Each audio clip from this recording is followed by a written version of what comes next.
আসসালামু আলাইকুম। অনার্স তৃতীয় বর্ষ শিক্ষার্থীবৃন্দ, আশা করি সবাই ভালো আছো। তো আজকে আমরা নতুন একটি বিষয় বাংলা রম্য ও ভ্রমণ সাহিত্য বিষয়কোড 23-10-13 বা 2310231013 এর ক বিভাগের প্রশ্ন উত্তর নিয়ে আলোচনা করব। ইম্পর্টেন্ট কিছু প্রশ্ন যেটা আসার সম্ভাবনা 90%। তো এর আগে আমার চ্যানেলটি এখন যারা সাবস্ক্রাইব করো নাই, আমার চ্যানেলটি সাবস্ক্রাইব করে রাখো, সাথে সাথে বেল আইকনটি অন করে দাও, যাতে করে পরবর্তী ভিডিওগুলো তোমরা সাথে সাথে পেতে পারো। তো আমি তোমাদের ভিডিও যে লং যাতে না হয়, তা আমি আগে লিখে ফেলেছি অলরেডি। তো প্রথমে আমি প্রশ্নটি যেটা আসে তোমার দেখো, নারকেলের ছোবড়ার সাথে, মানে এটা বুঝেছি যে কমলাকান্ত নারিকেলের ছোবড়ার সাথে কাদের তুলনা করেছিলেন? স্ত্রীলোকের রূপের। তাই এটা প্রশ্নটা এরকম আসবে যে কমলাকান্ত কিসের সাথে না স্ত্রীলোকের রূপের তুলনা করেছিলেন? এই স্ত্রীলোকের রূপের কি তুলনা করেছিলেন কিসের সাথে? নারকেলের ছোবড়ার সাথে। নারকেলের ছোবড়া কে তুলনা করেছিলেন? কমলাকান্ত। আশা করি সবাই বুঝতে পেরেছো এই প্রশ্নটি।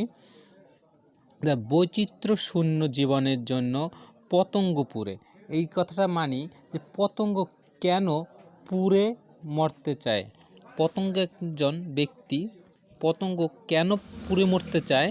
যে পতঙ্গ এই জন্য পুড়ে মরতে চায় যে বৈচিত্র্য শূন্য জীবনের জন্য। কি বৈচিত্র্য শূন্য? তার জীবন কি বৈচিত্র্য শূন্য জীবনের জন্য পতঙ্গ পুড়ে মরতে চায়। তারপরে আফিমের কারণে কি হয়েছিল? কমলাকান্তের নারী ভক্তি। তো এর প্রশ্নটা এরকম আসে যে কমলাকান্তের নারী ভক্তি কিসের কারণে দূর হয়েছিল? কিসের কারণে কমলাকান্তের নারী ভক্তি দূর হয়েছিল? আফিমের কারণে। কিসের কারণে? আফিমের কারণে কমলাকান্তের নারী ভক্তি দূর হয়েছিল। আচ্ছা, তারপরে আমরা দেখতে পাই বিদ্রোহী সংঘের কি মটো, ঠিক আছে, এটা দ্বারা বুঝেছি বিদ্রোহী সংঘের মটো কোথায় লেখা? একটা মটো, এটা তোমার গল্প পড়লে এখানে মটো কথাটা আছে। তো বিদ্রোহী সংঘের মতো বলবে না, মটো। তো এটা দেওয়ালে লেখা ছিল। কোথায় লেখা ছিল? দেওয়াল। কিসের দেয়ালে? সংঘের চারদিকের দেয়ালে। একটা সঙ্গে, এই যে সংঘ, বিদ্রোহী সংঘ ছিল, এই যে সংঘের চারদিকের দেয়ালে লেখা ছিল। কি লেখা ছিল? বিদ্রোহী সংঘের মটো।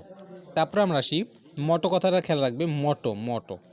তারপরে আমরা খবরের কাগজের সম্পাদক এই প্রশ্নটি এরকম আছে, ধর্মরাজ্য গল্পে কথকের পেশা কি? ধর্মরাজ্য গল্পটা কি? ধর্মরাজ্য একটি গল্প কথকের পেশা কি? কথকের পেশা খবরের কাগজের সম্পাদক। তারপর দেখি সুফি সাদুল্লাহ, এটা তোমার পীর সাহেবের আদেশে, মানে পীর সাহেবের আদেশে কে মোরাকাবায় বসে? পীর সাহেবের আদেশে একজন মোরাকাবায় বসে। আমরা গল্পে দেখতে পাই যে পীর সাহেব আদেশ করে মোরাকাবায় বসার জন্য। তো পীর সাহেবের আদেশে মোরাকাবায় কে বসে? সুফি সাদুল্লাহ নামটা তো মনে রাখবে। সুফি সাদুল্লাহ নামটা ইম্পর্টেন্ট। সুফি সাদুল্লাহ কি পীর সাহেবের আদেশে মোরাকাবায় বসে। তারপর আমরা দেখতে পাই গ্লাডস্টোন ইনি একটা ব্যক্তির নাম। তো গ্লাডস্টোন কে? প্রশ্নটা এরকম আসে, গ্লাডস্টোন কে? আমরা সংক্ষেপ বলতে পারি যে তিনি একজন প্রধানমন্ত্রী, বা ইংল্যান্ডের কি প্রধানমন্ত্রী, সাবেক প্রধানমন্ত্রী, এককালের প্রধানমন্ত্রী যেরকম বলা যায়। বা এখানে আমি একটু বিস্তারিত লিখেছি। প্রথমে গ্লাডস্টোন হলো ইংল্যান্ডের হাউস অফ এই যে এখানটা এটি ইম্পর্টেন্ট, কমন্সের একজন সাংসদ বলা চলে। এটা সাংসদ এবং সাবেক প্রধানমন্ত্রী, যে ইম্পর্টেন্ট, এটা তোমার ইম্পর্টেন্ট জিনিসটা যে এটা প্রধানমন্ত্রী, এটা লেখলেও তোমার হবে যে সাবেক প্রধানমন্ত্রী ইংল্যান্ডের। তো পরবর্তীতে আমরা যে আসি টর্কি নগর। এই প্রশ্নটা এরকম আসে যে টর্কি নগর কোথায় অবস্থিত? টর্কি নগর ইংল্যান্ডের ডেভনশিও অন্তর্গত, ইংল্যান্ডের ডেভনশিও অন্তর্গত টর্কি নগর সমুদ্রের কাছে অবস্থিত, সমুদ্রের কাছে। কিন্তু মূল তোমার আসবে যে টর্কি নগর কোথাও অবস্থিত, তুমি যদি সংক্ষেপ লিখতে চাও তো এরকম লিখবে ইংল্যান্ডের ডেভনশিয়াতে তুর্কি নগর অবস্থিত, মানে টর্কি নগর আমাদের বিস্তারিত লিখতে চাই, টর্কি নগর ইংল্যান্ডের ডেভনশিয়ার অন্তর্গত সমুদ্রের কাছে। কার কিসের কাছে? সমুদ্রের কাছে। কোথার? ডেভনশিয়ার। তারপরে আমরা দেখি বসন্তের আরম্ভন থেকে গরমে কিছুদিন পর্যন্ত কি হয়েছিল? লন্ডনের জনসমুদ্রের জোয়ার ভাটা। এই প্রশ্ন এরকম আছে যে কখন লন্ডনে জনসমুদ্রের জোয়ার ভাটা খেলে, মানে লন্ডনের জনসমুদ্রে যে কখন লন্ডনের সমুদ্রে জোয়ার ভাটা খেলে? তো বসন্তের আরম্ভ থেকে গরমের কিছুদিন পর্যন্ত। তোমরা আশা করি সবাই বুঝতে পেরেছো।